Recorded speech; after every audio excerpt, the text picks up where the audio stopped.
Live on our post-game show for Titan Game Day Live, and another Titans win, the third one in a row. 21-17, the final score over the Washington Commanders. And wow, my goodness, what a finish there at the end as David Long comes up massive with an interception on the goal line with 6 seconds left. Carson Wentz, always due for a crazy turnover at some point when he plays quarterback, and he got one there at the very end as David Long Jr. gets a pick. And the Titans are now 3-2 going into a bye week on 3 straight wins. Austin Stanley, Sam Phelan, along with you guys. Zach Bingham is in Dallas as he'll be back next week on I guess bye weeks after that. So we got some time to relax here on the Titans bye week. But Sam, we're going to react to all of this. We'll talk about one word to describe the Titans win over the Commanders, and then we'll grade Ryan Tannehill's play and what he was able to do in this game. And then we'll break down a lot of different things because the Titans have won 3 games in a row, but they do it where you have a lot of concerns still. So Sam, welcome in. Let's get this thing rolling.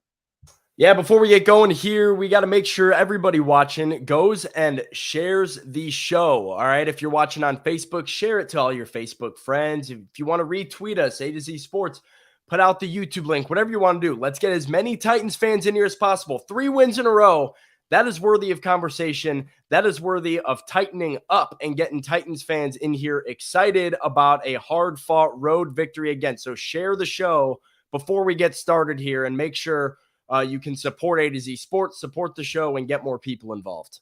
Absolutely. And support our sponsors, because before we officially dive into this, we got to thank our sponsors. This is the Buddy Allen Carpet One post-game show. Buddy Allen Carpet One, always giving you free in-home measures and estimates at BuddyAllenCarpet1Nashville.com. Also, you need to download the NoDat app because it makes it easy to connect with local businesses and events that matter to you. Download the Crumble Cookies app. Everybody could love and use some victory cookies after the Titans win. So download the Crumble Cookies app. BetMGM. Sam, I won more. Titans -1. Got that after my Dontrell Hilliard anytime touchdown. Got that one too. So download the BetMGM app and use our code ATOZ Sports when you do. Plus, Mr. Good Roof, your locally owned roofing, gutters, and windows specialist. Find out how they can help you out with MrGoodRoof.com. Sam, my goodness. The 3rd straight win of it coming down to the absolute wire. This one, the Titans could have lost. Previously, they could have just at least tied to go to overtime. But what was going through your mind as Carson Wentz had 3 opportunities there on the goal line after a Christian Fulton pass interference that set up 1st and goal at the 2? Yeah, I mean, I thought that pass interference was going to be it, to be honest with you. Just you looking at that 1st and goal situation back against the wall. And like you said, I mean, the 3 straight games of it coming down to the final play. And week 1, it came down to the final play with a field goal. So, I mean, I guess what was going through my head was, why is it never easy with this team? Why can they not salt it away when they need to and put this thing on ice? But they're finding a way, and it's been ugly, but it's a stressful time to watch the Tennessee Titans right now. They've put everybody kind of through the ringer, especially the last 3 weeks here. So kudos to the defense. I didn't think they had that in them right there. A goal line stand with the game on the line is quite impressive. And we talked earlier on the pregame show, Carson Wentz is going to be the guy that burns you deep. He's going to be the guy to make big plays. He's also going to be the guy to turn the football over and make disastrous plays. And that last one, just a little detrimental. And what a play by David Long, stepping up in the biggest moment of the game. Yeah, just an insane catch on the football by David Long Jr. there at the goal line. And that's, Carson Wentz now 0-4 against the Tennessee Titans in his career. And Carson Wentz is somebody that I've never really thought was that great. Now, if you go back to 2017 when he was a legitimate MVP candidate, okay, yeah, Carson Wentz was playing good football. But ever since he got hurt in Philadelphia several years ago, Carson Wentz does 2 things. He draws defensive pass interference penalties down the field, which I think is a weak style of quarterbacking, but that's what he does really well, and he excels at drawing defensive pass interference down the field. And I knew it. I knew it was going to happen there at the end when it was the Christian Fulton going down to the end zone. I knew Carson Wentz was going to do that because that's the only way he can really get consistent offense. He also does another thing, throw and make bad mistakes and have turnovers at the most inopportune time. He did it last year when he was a member of the Indianapolis Colts in Lucas Oil Stadium in overtime when Kevin Byard jumped the pass for an interception there after Wentz already had a pick six in that game to Elijah Molden, making a really bad decision there. But Carson Wentz does two things, and the Titans saw both of them there in the last 26 seconds of the game.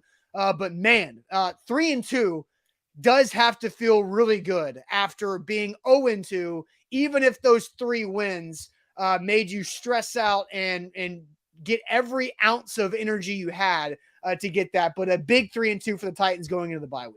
I'll tell you what feels even better. You said the bye week, but even better than 3-2 with Houston beating Jacksonville.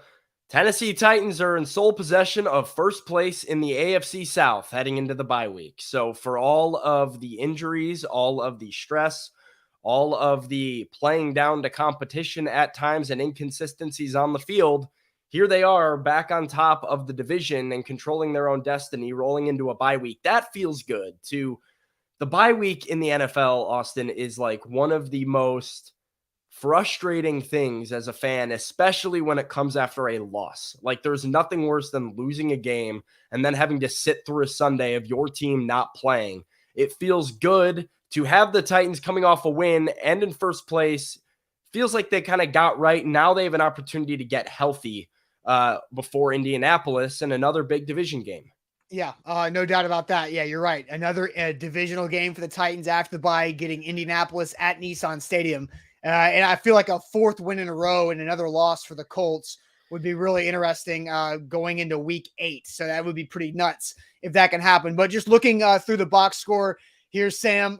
Derrick Henry, another big day.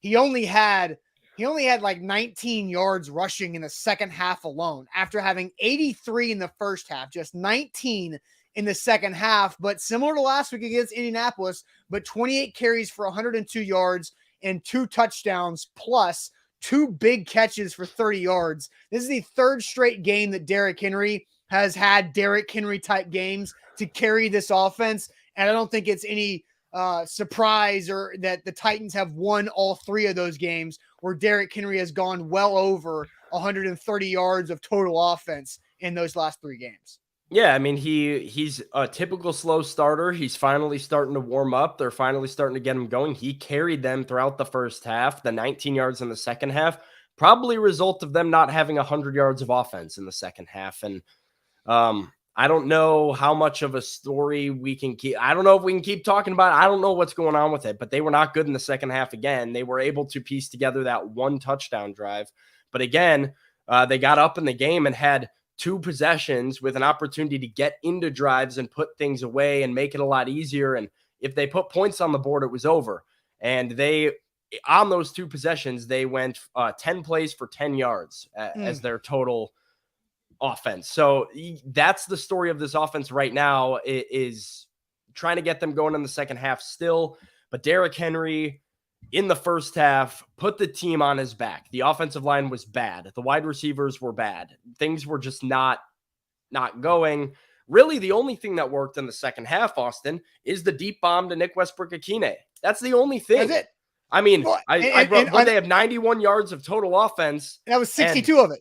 62 of it came on the one play, and that's what ended up getting them into the end zone. So, I mean, on paper, you're like, all right, well, they finally scored in the second half. They were not much better. They just finally hit the one improvisation. Tannehill extended the play, and NWI kind of snuck behind defenders. You hit a big one, which kudos to them. But without that, I don't know what this conversation would be like right now, or what kind of craziness would be ensuing between Titans fans. Yeah, I mean, NWI has been around for now 3 years. This is 3rd season, with the Titans undrafted out of Indiana. This is the first time they've connected on a deep ball to NWI in a game. Like, I've seen it a few times in training camp practices. I don't care about that. This is the first time it's worked in a game, and they absolutely had to have it. Also, an underrated play that was made to allow the Titans to score a touchdown. A couple weeks ago, you saw Austin Hooper catch a ball on the ground and not roll for a first down. This time he caught the ball on the ground and was able to get enough for a first down to set up 1st and goal, where Derrick Henry scored his 2nd touchdown of the game. So that was a big deal there too. But yeah, NWI coming up big with that catch. And I thought he could have scored there But in the end, that's the only drive. Sam, I'm about to go through the second half drives for the Titans and just list the yards. Okay. Are you ready for this?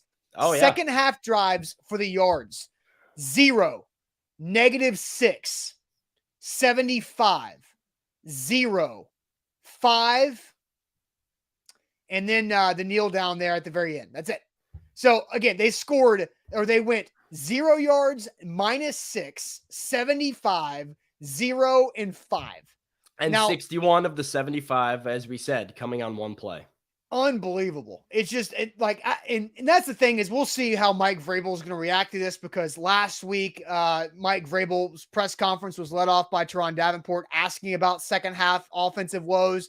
And now that they actually scored the game-winning touchdown in the second half, he'll be able to dismiss it probably. But still pretty crazy there that the Titans got one drive of over 10 yards of offense in the second half, but that's all they needed. 21-17 is the final score. Titans 3-2 and first place in the AFC South heading into the bye week. 3 consecutive wins.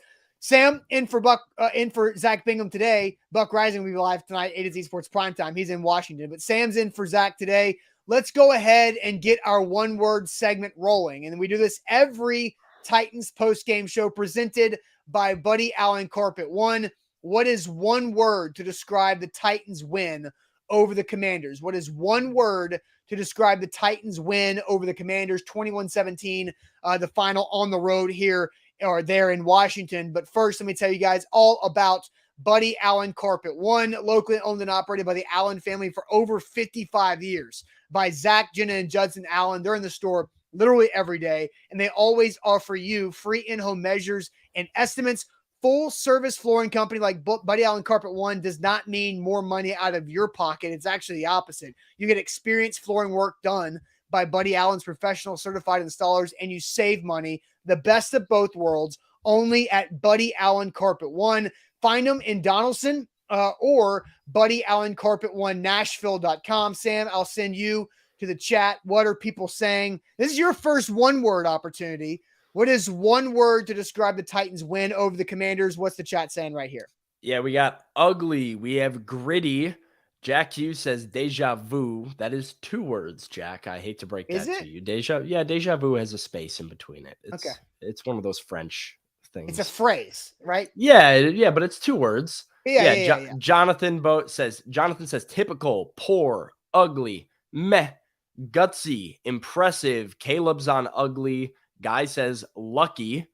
Let's see. We got Jamal says adversity. Paul says momentum. And then we get a heart attack. I'll give that. We'll say that's one word. I think you can put a hyphen there. What else do we got here? We got trash. We got typical, plain, inept from Eric. Defense from Will, Tennessee. Clutch from Robert Lehue. A lot of people going both ways on this. Is it the positive takeaway of grinding out at the end? Is it the same frustration? Austin, what's your one word to describe this win? Honestly, I'm struggling with my one word, because last week after a similar style win, I said identity. And the fact that the identity of the Titans this year is that they get a first half lead and barely hold on to it by the skin of their teeth in the second half, and they did it again. So I am struggling with this one word. So I'm just going to have to go with earned, and I'm just going to stick with the defense on this. The defense earned this win. Like, the defense, I thought as a whole, Sam, played pretty good. Now, and I said this in the pregame show, and you'll have to remember what I said. Carson Wentz is going to get his yards. Carson Wentz will throw for a lot of yards. Carson Wentz will throw down the field. He'll probably have a big play. You called the big plays by Diami Brown. Like, literally, you called it to him. And he had 2 catches for 105 and 2 touchdowns. But I said, I don't care about the total yards gained by Washington or Carson Wentz in this game. I care about points that happen in the Titans defense held up really well. Again, 2 plays, big plays, like a 30-yard touchdown by Brown and a 75-yard touchdown by Brown. And that's it. The Titans defense held up strong, and they got the big turnover when they needed it at the very end. what was the Washington was like, what, 1 of 10 on third down? I think they were 1 of 11 on third down, because that last play, ironically, happened to be on third down. So 1 of 11 on third down. Yeah. They got after Carson Wentz all day. They didn't have a ton of sacks on Wentz. They had 3 overall, but they got a lot of pressure on Carson Wentz. And you really have to, give the Titans defense a lot of credit for how they stood together with their offense giving them nothing, right? The defense cannot continue to be put in these situations where it's all on them, and they've come up big the last few weeks. Yeah, I mean, I totally hear what you're saying. I mean, the defense did a lot of what you said too, right? I mean, 17 points, you look at that on paper, you're like, oh, okay, that's pretty good. And then you realize Carson Wentz, going into that last play where he throws the interception, is 68% for 360 yards and 2 touchdowns. If you would have told me that ahead of the game, I would have told you the Titans lost this game, regardless of, and you said yards didn't matter for you a ton. I didn't care. I knew 360 on 70% is pretty good, but then you get the clutch one at the end, and overall it is the 17 points, and that's what brings me to my word. Perseverance, I guess, is the word for me. Solid. I mean, it's a tough one, because like you said, a week ago, I was kind of like, this is ugly. Even though you won, it's ugly. And this one's ugly too. But I do think there's something to be said of just how banged up the Titans are right now, and to have put themselves in a position to string 3 wins together that, as you said, were hard fought and earned by the defense, and a gritty win by the defense. I like this one of Jerry, again, survived.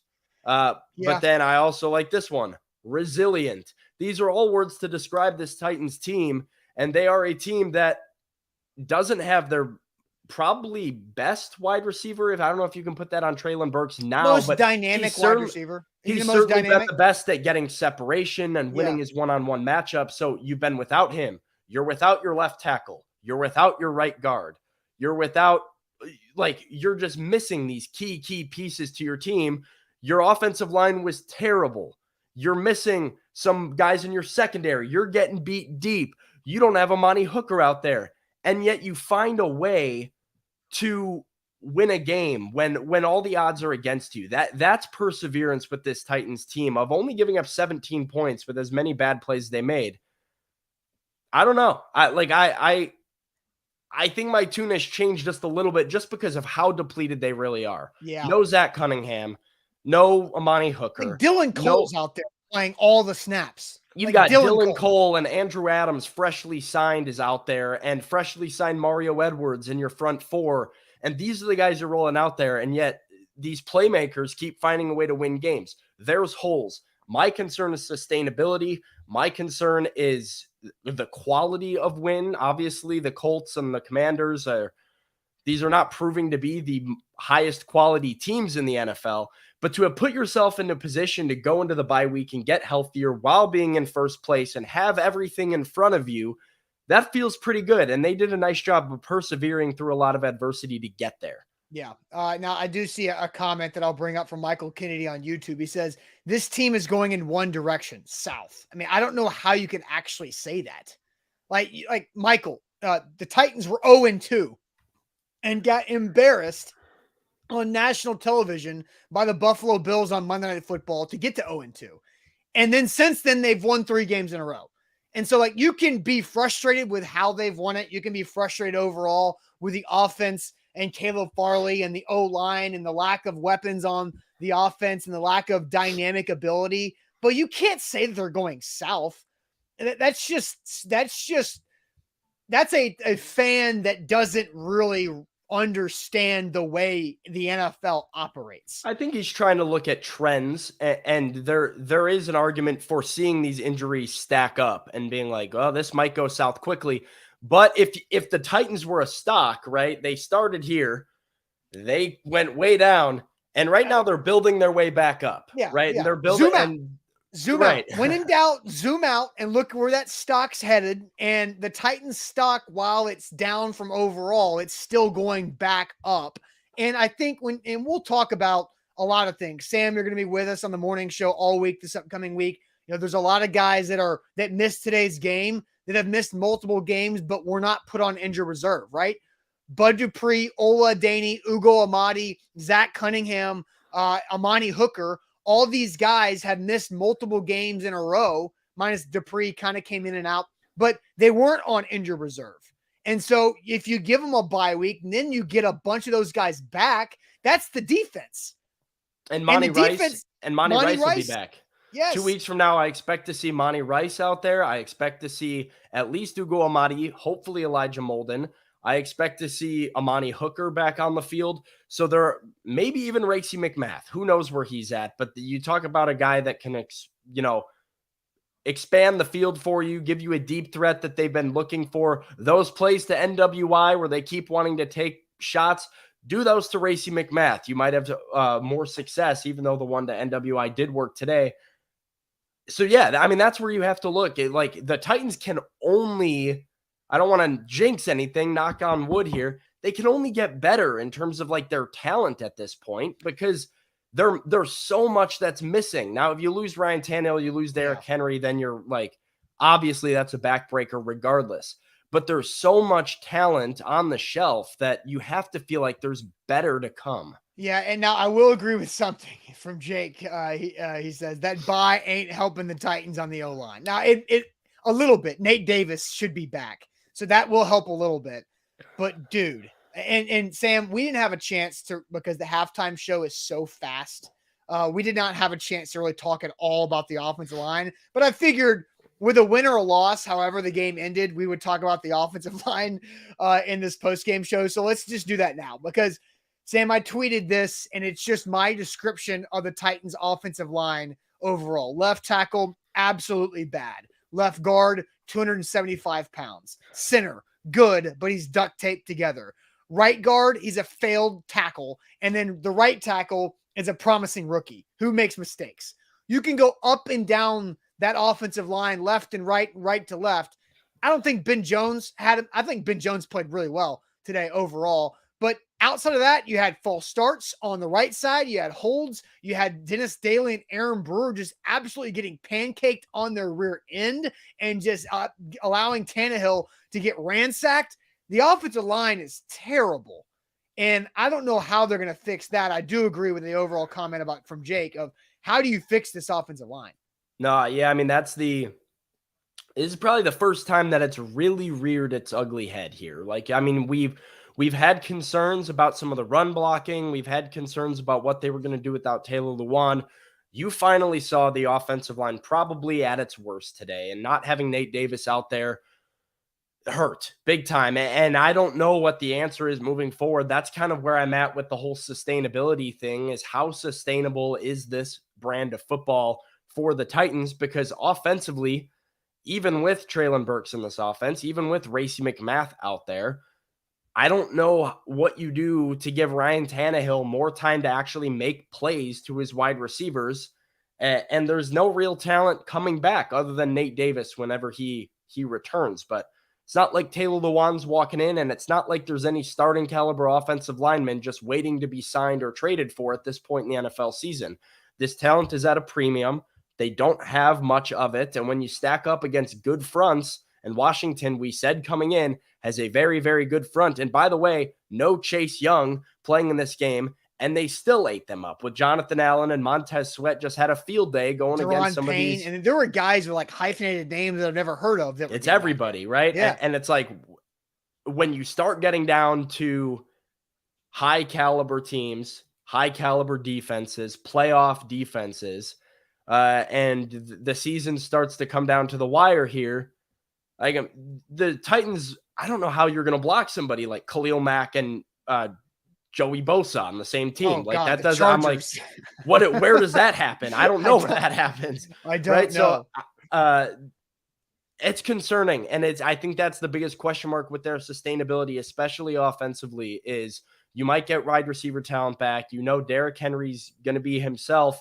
But you have to give Tannehill more time to throw. You have to get Derrick into the second level cleanly, and it was ugly today. Yeah, I'm just watching the comments, and there's people that are like, "Oh, I can't believe you let AJ go. Tannehill's terrible. You got to put Malik in. You got to. Why'd you let Conklin go? Like it's still 2019. Like it's ridiculous of all these things. But the fact is that Dylan Radins, while I think Dylan Radins, from my untrained offensive line eye, I don't think Dylan Radins had a bad game.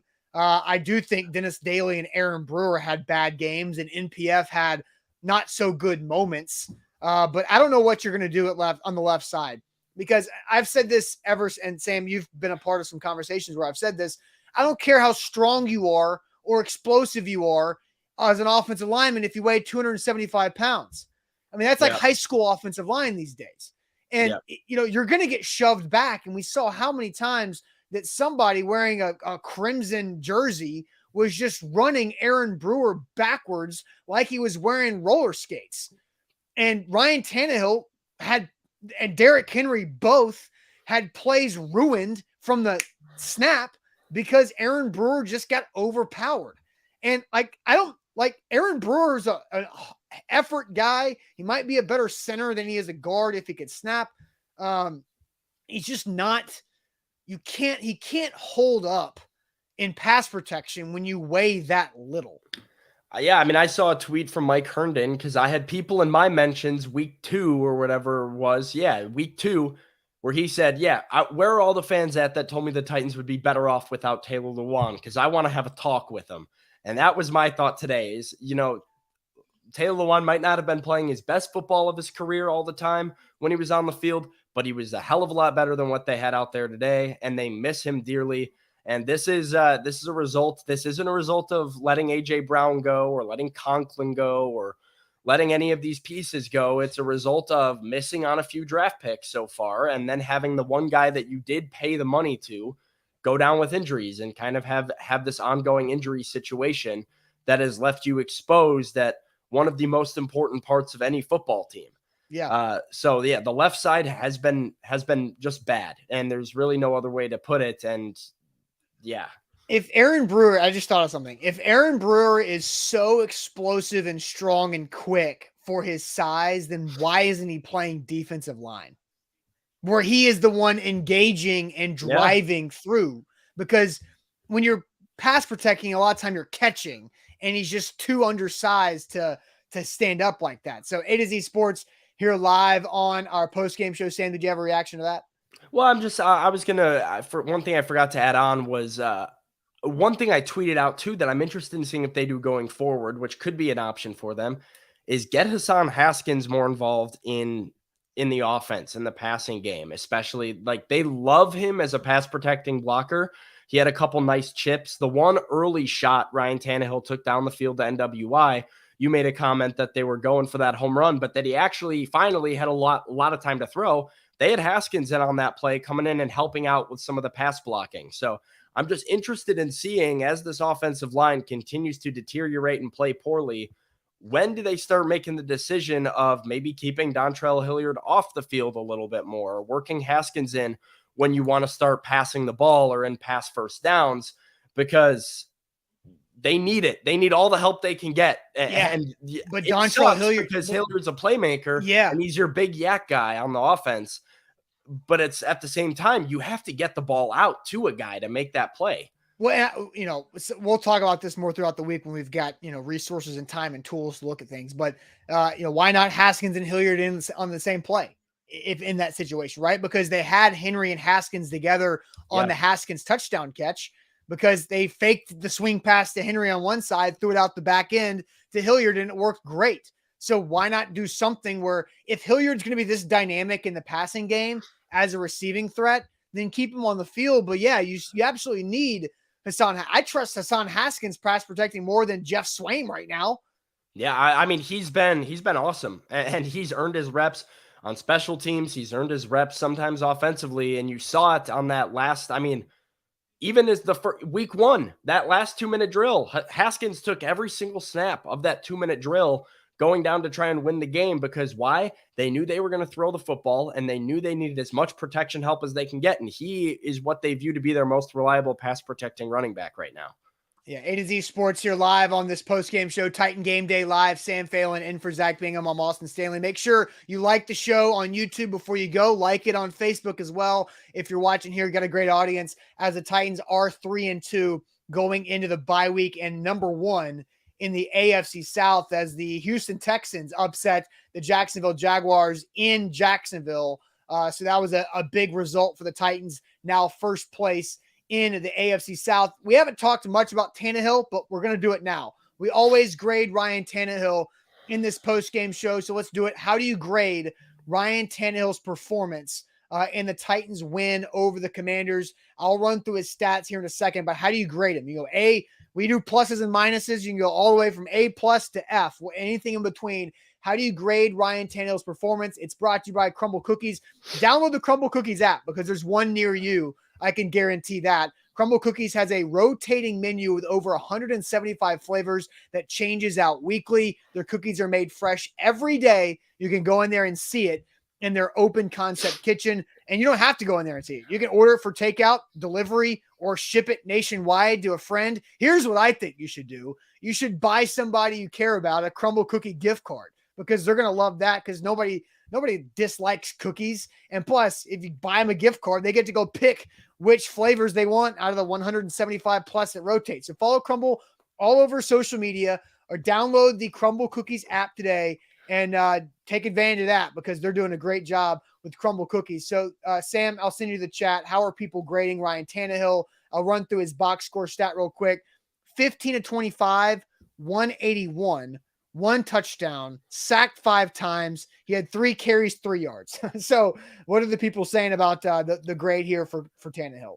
Hammer gives him a B and Levi gives him a B. Carlos has a C plus, C minus from a few viewers here. B minus from Tones. C minus, B, C. Memory Mix. Gonna go ahead and throw the A out there to Ryan Tannehill for today. Paulie D is on a C. Forrest Tucker's on a B. Dwayne's at a B plus. A minus. Dude had 0 help from O-line and wide receiver. That's from KC coach Nate. An A minus? A minus with that O-line from Daddy Wrights. C plus for Dion. A from Robert as well. A considering what he had to work with. B plus from Alex Moxon. C plus from Anthony Clay. Tiffany's at a B.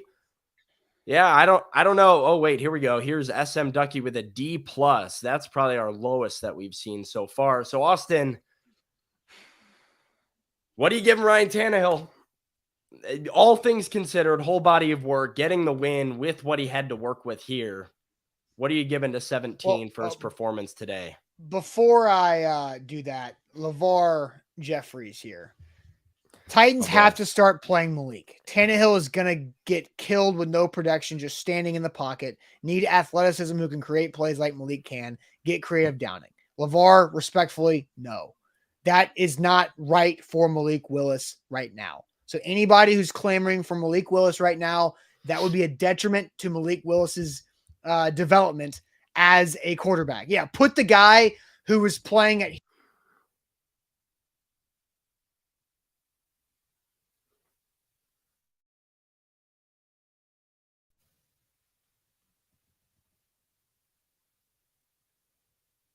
Well, we might have lost Austin for a minute. Can you guys hear Austin or can you hear me?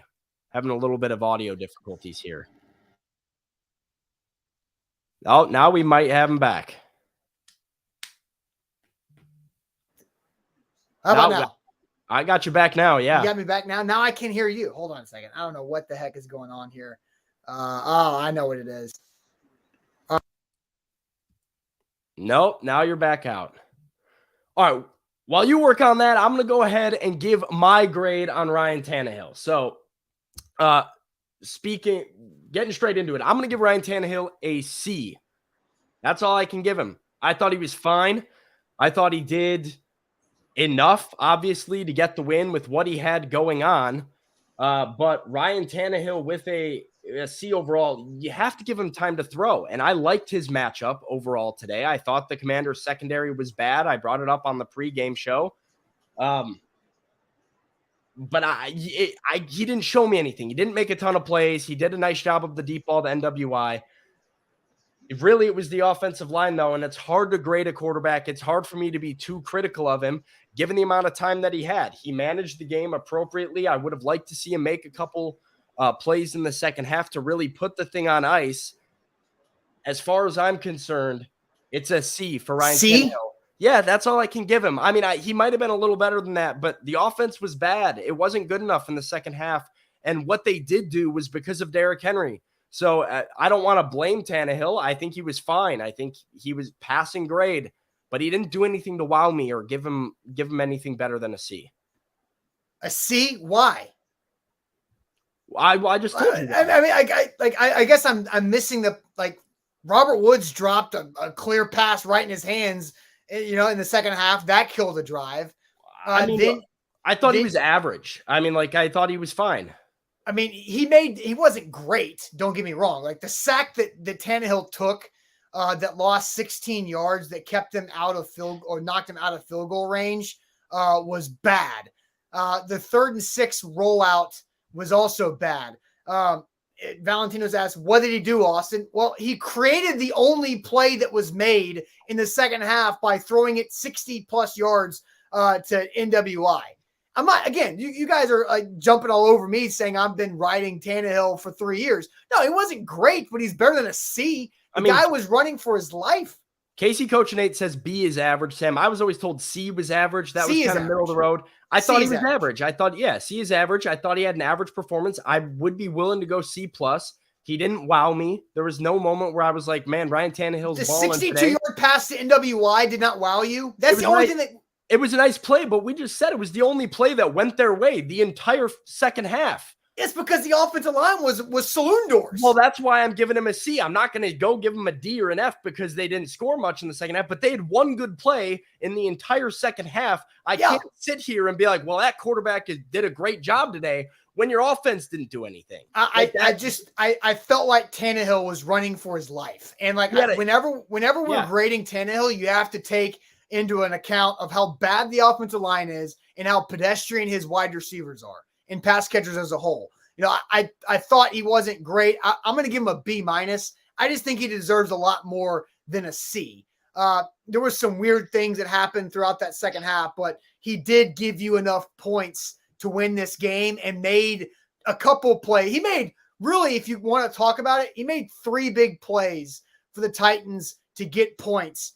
The throw to Derrick Henry near the goal line at the end of the first half was a big play. Yep. He also hit Austin Hooper to roll that first down. That was a big play on top of the NWI big play. And I didn't count in the Dontrell Hilliard touchdown throw either. The throw that he threw to Chig that did not count as a touchdown was an absolute dime. But B minus for Ryan Tannehill is fair. I have to recognize when he plays at a higher level, but his teammates don't let it show. No, that's I have a hard time grading because I feel like we didn't get to see him. I feel like I went in. What did I tell you going into the game today, Austin? I said Ryan Tannehill was my favorite matchup. I thought he was going to have a huge day. I didn't like the Commanders' secondary. Their secondary stinks. Yeah, and the Titans' offensive line's worse. That's it. That's the difference. So I was excited to watch that, and 100%. I was excited to watch him make plays. I thought he did enough to win. Obviously, credit to Ryan Tannehill for that. This is not negative. I'm getting ripped in the comments, acting like I'm ripping Ryan Tannehill. I am pro Ryan Tannehill. I have been pro Ryan Tannehill. I thought he played, pretty average today.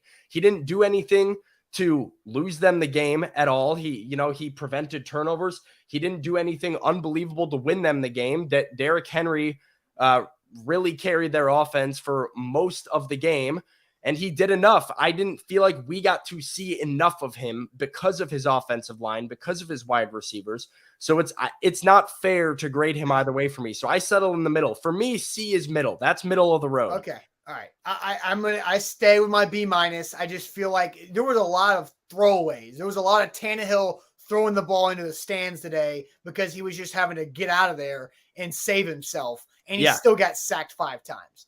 And then the Robert Woods drop, he had some players that didn't help him out that much. If he completed that pass to Chig for a touchdown, we're probably singing it. You're probably singing a different tune. Probably. And Tannehill, that's like, no, that's great. It was a great throw. It was. And like you said, there were things out of his control. I mean, I thought if Derrick Henry scores that touchdown on that that little out route he had, that pads his stats a little bit too, right? And there was a couple things that he did really, really nice. But once again, the offense just never really got into a big rhythm in the second half. They couldn't get things going here. And not all of that's Tannehill's fault. Most of that's not. But and Robert Woods with the drop killed them early on. All these kind of factors and variables that aren't in his control. That's just where I'm at. 181 yards, 1 touchdown, did enough to get the win. Average performance for me. Nice job getting out of there with the win, but got to see more before I start. I was seeing a comment earlier that said he's top 10. I got to see more. No. So, what would you have graded? Now, this is going to be hard for you to answer. What would you have graded Tannehill after the Colts game? Ooh, maybe C+. I mean, like, it was pretty similar to me. You thought he was better? Well, I don't know. It was pretty similar. I think a lot of the circumstances were pretty similar. Probably a C as well, because I thought, he was great in the first half. Yeah, because in the first half and bad and not very good in the second half. So, right. I didn't think he ever had a great half today, though. That's part of the reason for the C2 is I can look at that Indianapolis game and say 24 points and a half. The Titans dominated from, the opening kick into the halftime whistle, and then things went awry in the second half. We sat here at the halftime show and said things were sloppy and ugly, and somehow they were up by 4 points or whatever. 14-10, I think it was at halftime. Mm-hmm. So I don't think they ever had a great half. So that's kind of because the offensive line was terrible. Yeah. And that's the thing, though. The offensive line is so bad, and the left side is just atrocious in pass protection. They can't hold up. No, the negative plays, the things that killed the Titans' drives were not on Ryan Tannehill today. And I'll definitely say that. It was sacks, it was penalties, it was a lot of stuff on the offensive line that's not really in his control, and killed a lot of, this is another thing I was going to say too. Nobody better say anything bad about Todd Downing today or this week at all either. 21 points, and you can have frustrations with the body of work, but I'm not sure play calling was the issue when guys are just missing blocks. No, it's like today was just flat out the players were bad. Yeah, not the play calls. There was one play call where I was like, and it was the 3rd and 6 where they sprinted Tannehill out, and instead of trying to get that first down, they basically said we want to keep the clock rolling. And I thought that was conservative. I thought it was soft. I thought if you get this first down, then now you really get to bleed clock. And the Commanders didn't really have a lot of opportunity at that point anyway with no timeouts left. I really thought that they should have gone more aggressively for that first down on 3rd and 6 instead of just letting Tannehill run it for no yards and punt it back to him. Yeah, for sure. I did see somebody ask, if you grade Tannehill a C, what would you grade Carson Wentz today?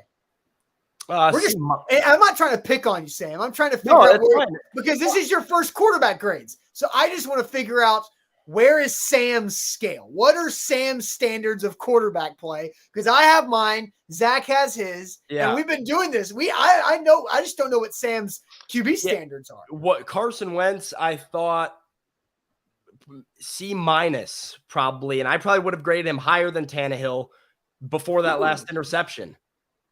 Because Carson Wentz was their offense today. He carried them offensively. I know you said getting the offensive pass or getting the pass interference calls as a quarterback is a feeble quarterback position. I think it's great. If it works, do it. Do what works. Carson Wentz, as I said, going into that last pass, had 360 yards on 70% passing with 2 touchdowns. He was their entire offense when they couldn't run the ball. Thought he had a great day.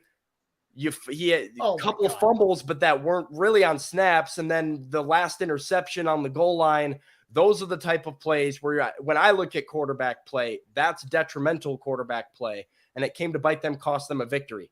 So Carson Wentz probably winds up in the same area, maybe a little bit below, because he made a big negative play. No, God. And all you guys, Derek says B+. Wentz was dealing a little. He had less time than Ryan. You think Carson Wentz had less time to throw than Ryan? He didn't have less time, but he was dealing. Dude? He was dealing at one point. They were 1 for 11 on 3rd down. He wasn't True. dealing. He was True. check down Carson. Tell that to Caleb Farley. Well, yeah, it was a big throw, absolutely. And I'm trying to find more comments because I saw a couple. Valentino saying Wentz was better. No, Valentino, you're looking at box scores, dude. Carson Wentz threw for more yards, but Carson Wentz was not better. Carson Wentz. Good point here by Pistol Ramsey saying they got better wide receivers. Yeah, and a better offensive line. They got better weapons. They got better everybody around him. He had 2 of his weapons out too, though, and he didn't have as much of a run game. That's also a factor. Yeah, I'm with Orlando. Carson Wentz had all day compared to what Ryan Tannehill agreed. was doing. No, agreed, 100%.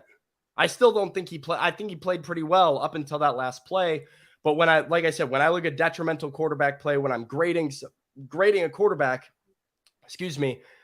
those game-ending interceptions, like you need 1 yard, go get 1 yard, incomplete, interception. That's where I look at a guy and say, okay, that's a big knockdown for me in my grading scale, because you have to make the big time plays and you can't be a detriment. And that's kind of Carson Wentz's, that's his MO. That's his MO. Yeah, his bad habit is big plays and big Which plays.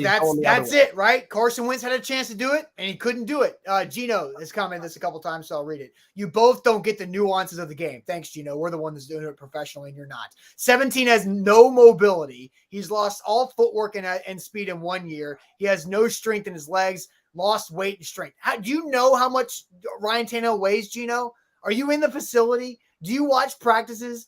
All you're doing is watching games. Ryan Tannehill is the same athletically that he was last year. The difference is his offensive line is garbage, and he's got nobody to help him out outside. There's a difference as well in your athleticism, your ability to run and be a pure runner, and his athleticism in the pocket. And Ryan Tannehill, for as many sacks as he took and as many pressures as he took, did do a very nice job as the guy that gave him a C grade. Did do a very nice job of avoiding some of those pressures and creating big plays a couple times, one of those being the big bomb to NWI. He dumped off a ball with basically falling to the ground in a sack, got it to Dontrell Hilliard for a first down to keep a drive alive. And those things are athletic things that quarterbacks do as well. Just because you're not Josh Allen, Lamar Jackson running for first downs and barreling over guys doesn't mean you've lost mobility. It just means you use it in different ways. So I do decline and reject that premise that he's not an athletic quarterback. Go watch, Joe Flacco play quarterback for the Jets and then tell me Ryan Tannehill is not athletic. Yeah, and Devin says, why isn't Tannehill making plays with his legs? I think there's been a big difference. That to me, the biggest difference in Arthur Smith and Todd Downing for Tannehill is that Arthur Smith moved Tannehill more that made sense. Downing doesn't do that. It's more straight back in the center of the pocket. And I'll say this. I think Tannehill did make plays with his legs today. They were throwing the ball away after having to get flushed out of the pocket. That's the crazy thing. Making a play with your legs today against the Washington defense with this Titans offensive line was running 5 yards outside the pocket to throw the ball away to lose 0 yards. That was him making plays. Yeah, no, I mean, that's kind of what I said, right? There's a difference between making plays athletically, using your legs. In terms of the play calling, it's something that, he's kind of on everybody's, he's down. Everybody's stock on him is down right now. But Russell Wilson in Denver, that's been one of the main concerns with Broncos fans when they watch Russell Wilson play. They're like, what? Why is this guy not able to run and extend plays anymore? And they're just using him in a different way that I don't think makes a ton of sense given his athleticism and his ability to extend plays that he has shown in the past. So there was a comment up here I did want to mention too. It said, has Mike Vrabel told Tannehill not to run? I don't think it's told him not to run, but it is a way in which they call the game, as you mentioned, Austin, and the play calling, how they move him and the positions that they put him in to use his legs as part of their offense. Yeah, definitely. And in all, the Titans offense has put Derrick Henry and Ryan Tannehill in bad spots because of penalties that moved them back. How many times were the Titans they were in second and 23 at one point, but 1st and 15, 1st and 18, 1st and 20 situations. The Titans had 69 yards of nice penalty yards today, but it felt like they were very impactful, that those happened in the second half that put them behind the spot there. There was the pass, the underhand toss pass to Chig that was a nice play, but in PF, a legal man downfield moves it back. So tough penalties on the O-line, and Cody Hollister had a hold on a Derrick Henry run. They got called back too. So there were some bad penalties on the offense overall, but the Titans prevailed. They survived yet again. They're 3-2, and a big play by David Long Jr. As the interception there at the end was really impressive on Carson Wentz to ice that game. So overall, Sam, final thoughts on this post-game show before we get back to work on all this post-game content and get ready for tomorrow morning. Just another one in the books, another one that couldn't be easy. It's the MO of this Titans team, but it's fingers crossed at this point for health. It's fingers crossed for Zach Cunningham and Amani Hooker and Ugo Amadi and Monty Rice and as many bodies as the Titans can get back. They are desperate at this point. I don't know what they're going to do on the offensive line. I don't know how sustainable it is, but if you're a Titans fan out there, enjoy 3-2, enjoy first place on a bye week, right? Enjoy a win. Try not to be so, down on the way things looked or the way things might be going in terms of injuries. Hopefully they are healthy. And shout out to David Long. I don't think we even sung his praises enough on this post-game show. For a big play, and to the whole Titans defense for what they've been able to do in the red zone over the past few games. That has been what has won them a few games and kept them in this thing, is those red zone defensive plays. But yeah, as John just said, top of the AFC South and in first place going into the bye. Yeah, and I'll end with this because I have seen a lot of comments and we haven't mentioned his name yet in 51 minutes. But man, Ryan Stonehouse yet again is looking pretty good. Ryan Stonehouse punted 8 times today, 4 inside the 20, and 0 touchbacks, a net punting average of just over 48 yards per. And having 4 inside the 20 with 0 touchbacks, whew, man, Ryan Stonehouse, I jokingly mocked the Titans offense by ranking Stonehouse as the second best weapon the Titans have behind Derrick Henry, because that dude is very good. So yeah, he's been John Robinson deserves heat for Caleb Farley, Dylan Radins, Isaiah Wilson, and all these other bad draft picks, but he also gets credit for Ryan Stonehouse. Absolutely. All right, guys. Hope you have a great rest of your Sunday. This has been Titan Game Day Live. One more thank you to all of our season-long sponsors. Download these 3 apps to your phone: the Nodat app, Crumble Cookies app, and the BetMGM app. When you download BetMGM, use the code ATOZ Sports when you sign up. Also, go check out for your homes, Mr. Good Roof. For roofing, gutters, and window specialist, MrGoodRoof.com. This is the Buddy Allen Carpet One post-game show, always giving you free in-home measures and estimates. Buddy Allen Carpet One, Nashville.com.